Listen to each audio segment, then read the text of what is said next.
এসেছেন আহলান ওয়া সাহলান মারহাবা।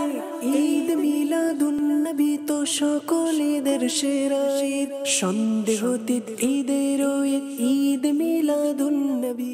আলহামদুলিল্লাহি রাব্বিল আলামিন ওয়াসসালাতু ওয়াসসালামু আলা সাইয়্যিদিল মুরসালিন আম্মা বা'দ ফাআউযু বিল্লাহি মিনাশ শাইতানির রাজীম বিসমিল্লাহির রহমানির রহিম আসসালাতু ওয়াসসালামু আলাইকা ইয়া রাসূলুল্লাহ ওয়া আলা আলিকা ওয়া আসহাবিকা ইয়া হাবিবাল্লাহ আসসালাতু ওয়াসসালামু আলাইকা ইয়া নবিয়াল্লাহ ওয়া আলা আলিকা ওয়া আসহাবিকা ইয়া নূরাল্লাহ। মাদানী চ্যানেলের দর্শকবৃন্দ, অনুষ্ঠান শ্রেষ্ঠ নবীর শ্রেষ্ঠ মোজেজা, এই অনুষ্ঠান নিয়ে উপস্থিত হয়েছি। আসুন ভালো ভালো নিয়ত সহকারে আমরা এই অনুষ্ঠান দেখার প্রস্তুতি নিই। পূর্বে নেই আজকেও ইনশাআল্লাহ একটি দুরুদে পাক এর ফজিলত বলবো এবং সেই দুরুদে পাক পড়ানোর এবং পাঠ করার চেষ্টাও করব ইনশাআল্লাহ। তো যারা এই অনুষ্ঠান দেখছেন প্রস্তুতি গ্রহণ করুন, কিছুক্ষণের মধ্যেই দুরুদে পাক পড়তে হবে। তার আগে আসুন আমরা ফজিলত শুনে নিই। তাফসির রুহুল বয়ানের মধ্যে রয়েছে, যে ব্যক্তি এই দুরূদ শরীফ পাঠ করে তার ধন দৌলত বাড়তেই থাকবে, বৃদ্ধি হতেই থাকবে। আসুন সে দুরুদে পাক আমরা পড়ি। আল্লাহুম্মা সাল্লি আলা মুহাম্মাদিন আবদিকা ওয়া রাসূলিকা ওয়া আলাল মুমিনিনা ওয়াল মুমিনাত ওয়াল মুসলিমিনা ওয়াল মুসলিমাত সাল্লু আলাল হাবিব সাল্লাল্লাহু তাআলা আলা মুহাম্মদ সাল্লাল্লাহু আলাইহি ওয়াসাল্লাম। কেউ যদি চায় যে আমার ধন সম্পদ এর মধ্যে যেন বৃদ্ধি হয়ে যাক, বরকত হয়ে যাক, রিজিকের মধ্যে যেন বরকত হয়, তাহলে নবী পাক সাল্লাল্লাহু আলাইহি ওয়াসাল্লামের প্রতি দুরুদে পাক পড়ার অভ্যাস গড়ে তুলুন। আলহামদুলিল্লাহ, যারা দুরুদে পাক পড়ে তারা খালি হাতে ফিরে আসে না। হয়তোবা দুরুদে পাকের বরকতে তার গুনাহ ক্ষমা হয়ে যায়, হয়তোবা আল্লাহ তাআলার বিশেষ রহমত তার উপর অবতীর্ণ হয়, হয়তোবা আল্লাহ তাবারাকা ওয়া তাআলা তার পদমর্যাদা বৃদ্ধি করে দেন, হয়তোবা আল্লাহ তাআলা তার রিজিকের মধ্যে বরকত দেন, হয়তোবা আল্লাহ তাআলা তার হায়াতে বরকত দান করেন। অর্থাৎ দুরুদে পাক এর বরকতে আল্লাহ তাবারাকা ওয়া তাআলা তাকে জান্নাতও দান করেন, জাহান্নাম থেকে মুক্ত করেন। অসংখ্য নেয়ামত দুরুদে পাকের বরকতে পাঠকারী পেয়ে যায়। তো যার প্রতি দুরুদ পড়লে এত বরকত পাওয়া যায়, তার মহব্বত ভালোবাসা যদি অন্তরে রাখা হয়, কেন বরকত পাবো না? একজন কবি বলেছেন, জো পড়েগা সাহিবে লৌলাক পর দুরুদ নার সে মাহফুজ উসকা তন বদন রহ যায়েগা। যারা নবী পাক সাল্লাল্লাহু আলাইহি সাল্লামের প্রতি দুরুদে পাক পড়বে, জাহান্নামের আগুন থেকে তার শরীর মুক্ত থাকবে, নিরাপদ থাকবে। সাল্লু আলাল হাবিব সাল্লাল্লাহু তাআলা আলা মুহাম্মদ সাল্লাল্লাহু আলাইহি ওয়াসাল্লাম। মাদানী চ্যানেলের দর্শকবৃন্দ, আজকের এই পর্বে হুজুর সাল্লাল্লাহু আলাইহি সাল্লামের প্রতি জড় পদার্থের আনুগত্য প্রকাশ করা নবী পাক সাল্লাল্লাহু আলাইহি ওয়াসাল্লাম এর একটি মুজিজা, এবং নবী পাক সাল্লাল্লাহু আলাইহি ওয়াসাল্লামকে জড় পদার্থ কিভাবে সালাম জানাতো, কিভাবে কথা শুনতো, কিভাবে তাসবিহ পাঠ করত, সে সম্পর্কে আজকের এই পর্বে আমরা আলোচনা করব। আমরা পূর্বে শুনেছি আল্লাহ তাবারাকা ওয়া তাআলা তার হাবিব সাল্লাল্লাহু আলাইহি ওয়াসাল্লামকে যত মুজিজা দান করেছেন, অন্যান্য নবীকে সে মুজিজা দান করেননি। বরং যত নবী পৃথিবীর বুকে এসেছেন তাদের সমষ্টিগত, বরং তাদের চাইতেও বেশি আল্লাহ তাআলা নবী পাক সাল্লাল্লাহু আলাইহি ওয়াসাল্লামকে মুজিজা দান করেছেন। হযরতে ইবনে মাসউদ রাদিয়াল্লাহু তাআলা আনহু থেকে বর্ণিত, একদা আমরা হুজুর সাল্লাল্লাহু তাআলা আলাইহি ওয়াসাল্লামের সঙ্গে খাবার খাচ্ছিলাম। হযরতে মাসউদ রাদিয়াল্লাহু তাআলা আনহু তিনি সাহাবী রাসূল, তিনি বলেন হুজুরের সাথে আমরা খাবার খাচ্ছিলাম, খাবার থেকে তাসবিহ পাঠের আওয়াজ বের হলো, আমরা তা শুনতে পেলাম। হযরতে আনাস রাদিয়াল্লাহু তাআলা আনহু বলেন, একদা হুজুর সাল্লাল্লাহু আলাইহি ওয়াসাল্লাম তার হাতের মুঠোয় কিছু পাথর দানা নিলেন, আর সাথে সাথে ওইগুলো তার হাতের ভিতর থেকে তাসবিহ পাঠ আরম্ভ করে তসবিহ পাঠের শব্দ আমরা শুনতে পেলাম। তিনি পাথরগুলো হযরতে সাইয়েদনা আবু বকর সিদ্দিক রাদিয়াল্লাহু তাআলা আনহু এর হাতে তুলে দিলেন। তখনও তসবিহ পাঠ ওই পাথর করতেই থাকে। তারপর যখন আমি সেগুলো হাতে নিলাম, অর্থাৎ হযরতে আনাস বলেন আমি যখন হাতে নিলাম তখন তসবিহ পাঠ বন্ধ হয়ে যায়। এই ধরনের বর্ণনা সাইয়েদনা সিদ্দিক আকবর রাদিয়াল্লাহু তাআলা আনহু করেছেন।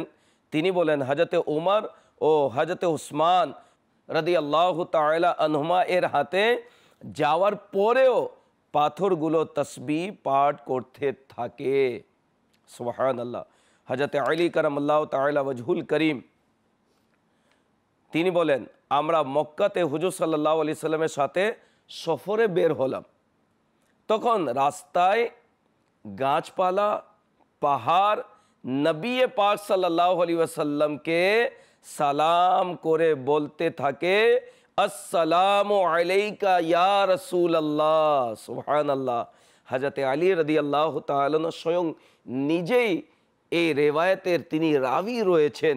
তিনি বর্ণনা করেছেন নবী পাক সাল্লাল্লাহু আলাইহি সাল্লামের সঙ্গে যখন রাস্তায় হাঁটতাম তখন গাছপালা, পাহাড় নবী পাক সাল্লাল্লাহু আলাইহি সাল্লামকে সালাম করতো আসসালামু আলাইকা ইয়া রাসূলুল্লাহ। নবী পাককে বৃক্ষরাও ভালোবাসে, পাথরও ভালোবাসে, বৃক্ষও চিনে, পাথরও চিনে, বৃক্ষ সম্মান করে, পাথরও সম্মান করে, সালাম আরজ করে নবী পাক সাল্লাল্লাহু আলাইহি ওয়াসাল্লাম এর দরবারে এত উঁচু আওয়াজে সালাম আরজ করলো। হযরতে আলী কারামাল্লাহু তাআলা ওয়াজহুল করিম সাক্ষ্য দিচ্ছেন আমি নিজ কান থেকে সেই সালামকে শুনেছি।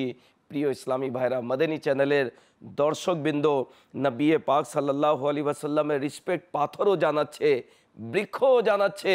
আমরা আশরাফুল মাখলুকাত, শ্রেষ্ঠ সৃষ্টি হয়ে কেন নবী পাক সাল্লাল্লাহু আলাইহি সাল্লামকে সম্মান জানাবো না? হযরতে জাবির বিন সামুরা রাদিয়াল্লাহু তাআলা থেকে বর্ণিত হুজুর সাল্লাল্লাহু আলাইহি ওয়াসাল্লাম ইরশাদ করেন আমি নিঃসন্দেহে ওই পাথরগুলো চিনি যারা নবুয়ত প্রকাশের পূর্বে মক্কায় মুকাররমায় আমাকে সালাম জানাতো।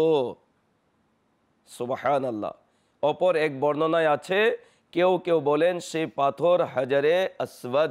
হুজুর সাল্লাল্লাহু আলাইহি সাল্লাম স্বয়ং নিজে বললেন আমি সেই পাথরকেও চিনি যে নবুয়ত প্রকাশের পূর্বে মক্কাতুল মুকাররমায় আমাকে সালাম জানাতো। নবী পাক সাল্লাল্লাহু আলাইহি ওয়াসাল্লাম সেই পাথরকেও চিনেন যে পাথর নবুয়ত প্রকাশের পূর্বে হুজুর সাল্লাল্লাহু আলাইহি সাল্লামকে সালাম জানাতো। তো পাথরকে হুজুর চিনেন।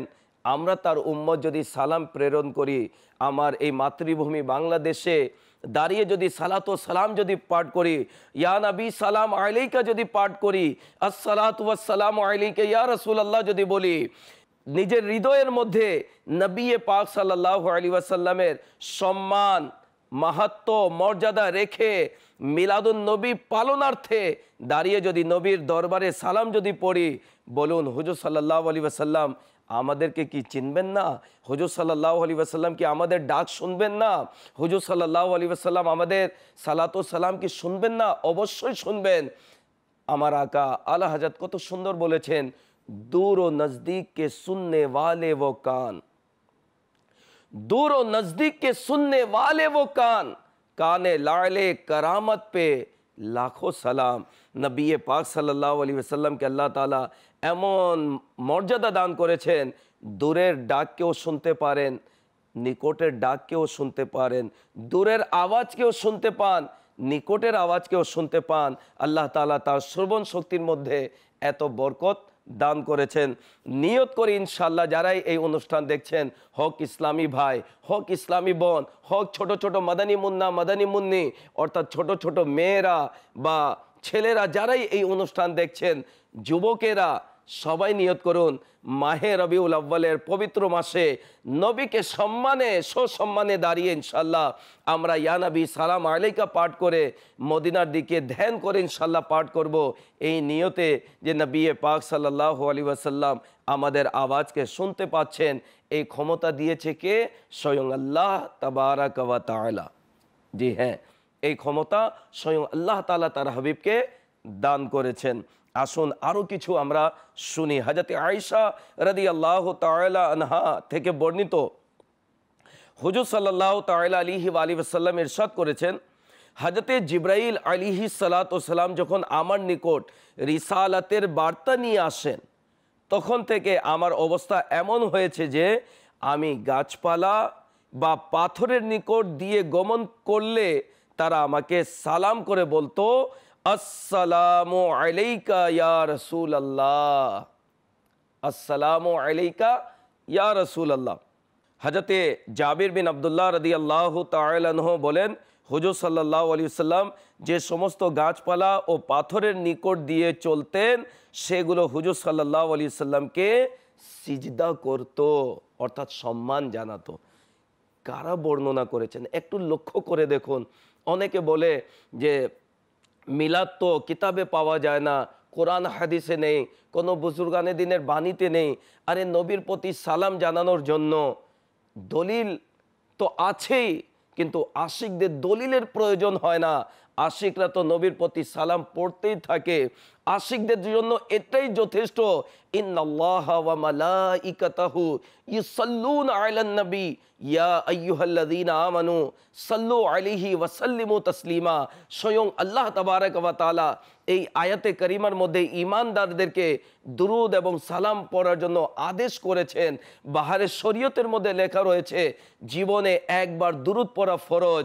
নবী পাক সাল্লাল্লাহু আলাইহি ওয়াসাল্লামের নাম মোবারক যে মাহফিলের মধ্যে বারংবার নেওয়া হয়, সেই মাহফিলের মধ্যে একবার পড়া ওয়াজিব, বারংবার পড়া এটি মুস্তাহাব রয়েছে। তো আশিকরা নবীর প্রতি সালাম জানাচ্ছে, কিয়ামত পর্যন্ত জানাবে ইনশাল্লাহ। रहेगा यूं ही उनका चर्चा रहेगा, परे खाक हो जाए जल जाने वाले।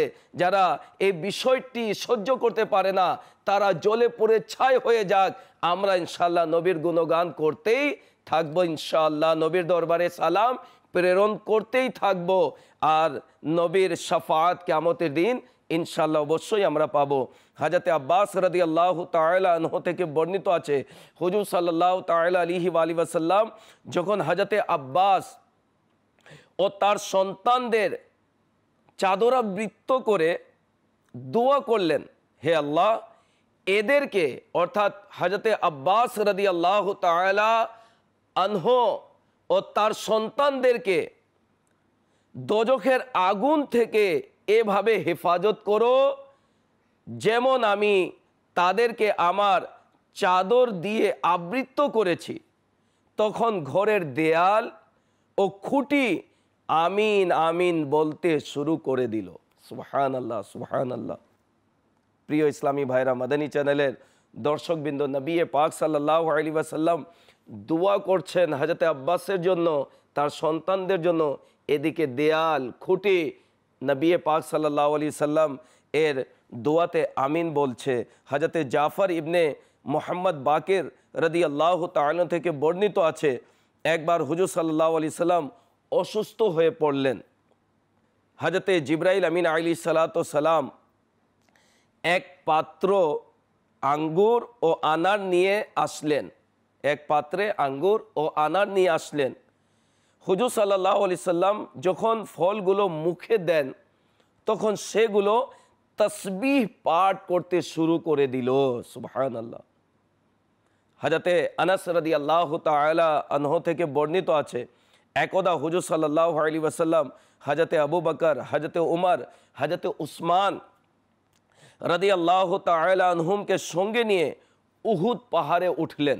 তখন হুজুর সাল্লাল্লাহু আলাইহি ওয়াসাল্লাম বলেন, হে উহুদ পাহাড় স্থির হও, এই মুহূর্তে তোমার উপর একজন নবী, একজন সিদ্দিক আর দুইজন শহীদ রয়েছেন।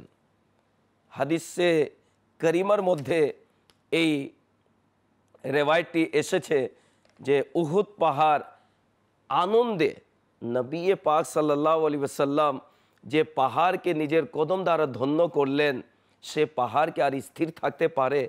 সেও আনন্দে উদ্ভাসিত হলো, দলতে শুরু করে দিল। আজকে আমার ভাগ্য খুলে গিয়েছে, নবী পাক সাল্লাল্লাহু আলাইহি ওয়াসাল্লাম নিজের নুরানি কদম দিয়ে আমাকে ধন্য করলেন। শুধু তাই নয়, সিদ্দিক আকবরও সঙ্গে ছিলেন, ফারুকে আজম রাদিয়াল্লাহু তাআলা আনহু সঙ্গে ছিলেন, এবং ওসমানে গনি রাদিয়াল্লাহু তাআলা আনহু সঙ্গে ছিলেন। উহুদ পাহাড় কাঁপতে যখন শুরু করলো, নবী পাক সাল্লাল্লাহু আলাইহি সাল্লাম কাকে সম্বোধন করে বললেন? উহুদ পাহাড়কে। উহুদ পাহাড় তো পাথরের, তার কান কি রয়েছে, তার চোখ কি রয়েছে, তার বিবেক বুদ্ধি কি রয়েছে? জি হ্যাঁ, রয়েছে। निगाहे नबी में वो तासीर देखी, बदलती हजारों की तकदीर देखी। এই উহুদ পাহাড়ের সম্মান মর্যাদা আজকে দেখুন, যে হাজিরা সেই উহুদ পাহাড়কে দেখার জন্য তারা গিয়ে থাকে। কেন? নবী পাক সাল্লাল্লাহু আলাইহি সাল্লাম স্বয়ং নিজে বলেছেন, উহুদ পাহাড় আমাকে ভালোবাসে, আমি উহুদ পাহাড়কে ভালোবাসি। পাহাড় নবীকে ভালোবাসে। হুজুর সাল্লাল্লাহু আলাইহি সাল্লাম স্বীকৃতি দিয়েছেন এবং বলেন, আমিও উহুদ পাহাড়কে ভালোবাসি। বিদায় আজকে যারা আশিক, তারা উহুদ পাহাড়ে জিয়ারত করে ফিরে আসে না, তারা জিয়ারত করতে যায়। কেন? এই পাহাড় সেই পাহাড় যে পাহাড় আমার নবীকে ভালোবাসে। এই পাহাড় সেই পাহাড় যে নবীকে মোহাব্বত ভালোবেসে সে দলে ছিল। নবী পাক সাল্লাল্লাহু আলাইহি সাল্লাম বলেন, উহুদ পাহাড় আমাকে ভালোবাসে, আমি উহুদ পাহাড়কে ভালোবাসি, এবং বলেছেন উহুদ পাহাড় জান্নাতে প্রবেশ করবে। জি হ্যাঁ, উহুদ পাহাড় নবীকে ভালোবাসার কারণে জান্নাতে প্রবেশ করবে। একটি পাহাড় যদি নবীকে ভালোবাসলে জান্নাতে যেতে পারে, আমরা আশরাফুল মাখলুকাত হয়ে যদি মনে প্রাণে জীবন চাইতেও বেশি যদি নবী পাক সাল্লাল্লাহু আলাইহি ওয়াসাল্লামকে যদি ভালোবাসি, নিঃসন্দেহে আমরাও জান্নাতে প্রবেশ করব। তো নবী পাক সাল্লাল্লাহু আলাইহি ওয়াসাল্লাম তিনি উহুদ পাহাড়কে বললেন, এ উহুদ পাহাড় স্থির হয়ে যাও, তোমার উপর একজন নবী, একজন সিদ্দিক, দুইজন শহীদ রয়েছেন। সিদ্দিক আকবর তো সিদ্দিক রয়েছেন, দুইজন শহীদকে ফারুক আজম, উসমানে গনি, তাদের শহীদ হওয়ার পূর্বেই নবী পাক সাল্লাল্লাহু আলাইহি ওয়াসাল্লাম তাদের ব্যাপারে বলে দিলেন তারা উভয়জন হচ্ছেন শহীদ। আর বিদায় তাই হলো, ফারুক আজমও শহীদ হয়েছেন এবং ওসমানে গনি রাদিয়াল্লাহু তাআলা আনহু ও শহীদ হয়েছেন। অনেকে বলে থাকে মাযাল্লাহ আস্তাগফিরুল্লাহ, নবী পাক সাল্লাল্লাহু আলাইহি ওয়াসাল্লাম অদৃশ্যের খবর জানেন না। এই রেওয়ায়েত যদি পড়ে নেয় তাহলে তাদের আকীদা, তাদের বিশ্বাস এই বিষয়ে দৃঢ় হয়ে যাবে যে নবী পাক সাল্লাল্লাহু আলাইহি ওয়াসাল্লাম, ফারুক আজম, উসমানে গনি এখনো জীবিত। নবী পাক সাল্লাল্লাহু আলাইহি ওয়াসাল্লামের হায়াতেই তারা রয়েছেন, সঙ্গে রয়েছেন। এখনো সিদ্দিক একবার খেলাফতের মসনদে আসেননি, ফারুক আজম আসেননি, ওসমানে গনি আসেননি, সঙ্গী হয়ে তিনারা সেই উহুদ পাহাড়ে উপবিষ্ট হলেন। নবী পাক সাল্লাল্লাহু আলাইহি সাল্লাম তাদের ব্যাপারে পূর্বে বলে দিলেন তারা উভয়জন শহীদ, এবং বিদায় তাই পৃথিবী দেখলো যে তারা উভয়জন শহীদ হয়েছেন। তো আমাদের প্রিয় আকা সাল্লাল্লাহু আলাইহি ওয়াসাল্লামের একটি মুজিজা হলো অদৃশ্যের খবর দেওয়া। এই বিষয় বিস্তারিত ইনশাল্লাহ একটি পর্বে আলোচনা করব। যেহেতু উহুদ পাহাড় যখন শুনলো সে স্থির হয়ে গেল, আমার আকা আলা হযরত रहमतुल्लाह ताला अलैह এই ঘটনাকে কেন্দ্র করে তিনি বলেন, এক ठोकर में उहुद का जलजला जाता रहा, रखती है कितना वकार, अल्लाहु अकबर एड़िया। नबी पाक সাল্লাল্লাহু আলাইহি ওয়াসাল্লাম পায়ের আঘাতে উহুদ পাহাড়ের কম্পন সেটি স্থিরতা অবলম্বন করলো। নবী পাক সাল্লাল্লাহু আলাইহি ওয়াসাল্লামের কদমের এমন বরকত, জানি না মাথা মুবারক, মুখমণ্ডলের কত বরকত রয়েছে। প্রিয় ইসলামী ভাইরা, নবী পাক সাল্লাল্লাহু তাআলা আলাইহি ওয়াসাল্লাম এর মুজিজা আমরা শুনছি যে নবী পাক সাল্লাল্লাহু আলাইহি ওয়াসাল্লামকে আল্লাহ তাআলা কত উত্তম মুজিজা দান করেছেন। হযরতে সাঈদ বিন যায়েদ রাদিয়াল্লাহু তাআলা থেকেও অনুরূপ হাদিস বর্ণিত আছে। তিনি 10 জন সাহাবীর নাম উল্লেখ করেন, কিন্তু 10 জনের নামের মধ্যে নিজের নাম ও তিনি বললেন। অন্য এক বর্ণনায় আছে, কুরাইশরা যখন হুজুর সাল্লাল্লাহু আলাইহি সাল্লামকে হত্যার জন্য খোঁজাখুঁজি করে মাযাল্লাহ, তখন হুজুর সাল্লাল্লাহু আলাইহি সাল্লাম বশির পাহাড়ে অবস্থান করেন। তখন বশির পাহাড় হুজুর সাল্লাল্লাহু আলাইহি সাল্লামের নিকট আবেদন করে, ইয়া রাসূলুল্লাহ সাল্লাল্লাহু আলাইহি সাল্লাম, আপনি অনুগ্রহ করে আমার উপর থেকে অবতরণ করুন। আমার ভয় হয় যদি শত্রুরা আপনাকে আমার উপর শহীদ করে ফেলে তাহলে আল্লাহ তাআলা আমার উপর আযাব নাজিল করবেন। তখন হেরা পর্বত আবেদন করে, ইয়া রাসূলুল্লাহ সাল্লাল্লাহু আলাইহি ওয়াসাল্লাম, আপনি আমার উপর তশরিফ নিয়ে আসুন, আমি আপনাকে আবৃত করে রাখব যাতে শত্রুরা আপনাকে দেখতেও না পায়। হযরতে ইবনে উমর রাদিয়াল্লাহু তাআলা আনহু একদিন হুজুর সাল্লাল্লাহু আলাইহি ওয়াসাল্লাম মিম্বারের উপর বসে এই আয়াত পাঠ করলেন, ওয়ামা কদরুল্লাহ হাক্কা কদরিহি, এবং ইহুদিরা আল্লাহ তাআলার প্রকৃত মর্যাদা জানেনি যেমন জানা উচিত ছিল। তারপর বললেন, জব্বার ও কাহার, আল্লাহ তাআলার আপন শান সম্পর্কে বলেন, আমি পরাক্রমশালী, আমি শ্রেষ্ঠ, অতি উন্নত। তখন মিম্বার এমনভাবে কাঁপতে শুরু করে যে আমরা আশঙ্কা করি, যা জানি হুজুর সাল্লাল্লাহু আলাইহি সাল্লাম যেন জমিনে তশরিফ না নিয়ে আসেন। হুজুর সাল্লাল্লাহু তাআলা আলাইহি ওয়াসাল্লাম যখন মিম্বারে দাঁড়ালেন তখন মিম্বারও সে নবী পাক সাল্লাল্লাহু আলাইহি সাল্লামের মহব্বতে দলতে শুরু করে দিল। হযরত ইবনে মাসউদ রাদিয়াল্লাহু তাআলা আনহু বর্ণনা করেন, যা ঘটনার মধ্যে রয়েছে যে এক রাহিব, যা ধর্মগুরুকে বলা হয়, তো তার একটি ঘটনা, সে রাহিব সে নির্জনে একাকী জীবনযাপন করত। সে যখন হুজুর সাল্লাল্লাহু তাআলা আলাইহি ওয়াসাল্লামকে দেখলো তখন সে গির্জা থেকে বের হয়ে আসলো এবং নবী পাক সাল্লাল্লাহু তাআলা আলাইহি ওয়াসাল্লাম এর হাতে চুমু খেলো এবং বলল, এই বালক বিশ্বজাহানের সর্দার হবেন। হুজুর সাল্লাল্লাহু আলাইহি ওয়াসাল্লাম সে সময় নিজের চাচার সাথে বাণিজ্যিক একটি কাফলাতে অংশগ্রহণ করেছিলেন। তাকে বিশ্বের শান্তি দূত হিসেবে নবুয়ত প্রদান করা হবে। প্রবীণ কুরাইশগণ বলল, এ কথা আপনি কি করে জানলেন? তখন সে রাহিব ধর্মগুরু বলল, এমন কোনো গাছপালা ও পাথর অবশিষ্ট দেখিনি যা তার সামনে সিজদারত হয়নি। গাছপালা ও পাথর নবী ব্যতীত অন্য কাউকে সিজদা করে না। সে ওই সমস্ত ঘটনা উল্লেখ করে বলে, হুজুর সাল্লাল্লাহু আলাইহি ওয়াসাল্লাম যখন এখানে আগমন করেন তখন আমি মেঘমালাকে তার মাথার উপর ছায়া দান করতে দেখেছি। অতঃপর তিনি যখন তার সম্প্রদায়ের নিকট আসেন তখন গাছ তার ছায়া তার প্রতি বাড়িয়ে দেয়, আর তিনি যখন বসে পড়েন তখন ছায়া তার প্রতি ঝুঁকে পড়েছে। তো নবী পাক সাল্লাল্লাহু তাআলা আলাইহি ওয়াসাল্লাম কে সম্মান গাছপালা বৃক্ষরাজি জানাতো, পাথর জানাতো, তো আমরা কেন জানাবো না? সে রাহিব, সে ধর্মগুরুও, সেও বলে দিল যে নবী ব্যতীত গাছপালা কাউকে সিজদা করে না, কাউকে সম্মান এভাবে জানায় না। এই বালক যিনি অর্থাৎ যুবক যিনি মুহাম্মদ সাল্লাল্লাহু আলাইহি সাল্লাম, তিনি নবুয়ত প্রাপ্ত হয়ে এসেছেন এবং তাকে গাছপালা সম্মান জানায়, বিদায় সে রাহিব ধর্মগুরুও নবী পাক সাল্লাল্লাহু আলাইহি ওয়াসাল্লামের হাতে চুমু খেয়েছেন। মৌলানা জমিলুর রহমান তিনি বলেন, পढ़ा बेज़बानों ने कलमा तुम्हारा, पढ़ा बेज़बानों ने कलिमा तुम्हारा, है संगो शजर में भी चर्चा तुम्हारा। सुबहान अल्लाह, है संगो शजर में भी चर्चा तुम्हारा।